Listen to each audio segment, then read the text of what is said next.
High বন্ধুরা, কেমন আছো সবাই? আজকে চলে এসেছি আমার এক্সাম ডেটের ঘটনা নিয়ে। তো গেট রেডি উইথ মি। আমি তাড়াতাড়ি করে রেডি হয়ে নিলাম, নিয়েই বাড়ি থেকে বার হয়ে গেছি কলেজ যাওয়ার উদ্দেশ্যে। তো আজকে খুবই রোদ পড়েছিল, তার জন্য একটা টোটোতে উঠেছি। টোটোয় করেই কলেজে গিয়েছি। আমার বাড়ি থেকে কলেজ বেশি দূর না, ওই 10 মিনিটের মতো। তবুও যা রোদ, মা বললো টোটোতেই চলে যা। তো আমার সামনে একটা কাকিমা বসেছিল, উনি খুব ভালোই। ওনার সাথেই গল্প করতে করতে আমি পৌঁছে গেছি আমাদের কলেজে। আর আমাদের কলেজের নাম কারা কারা জানো বলবে, দেখো চিনতে পারছো কি না। আর যদি না জানো আমাকে কমেন্ট করো।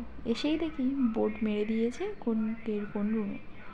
তারপর পরীক্ষা দিয়ে কলেজকে টাটা করে বাড়িতে চলে এলাম। বাড়িতে এসেই বসে পড়লাম। টাটা।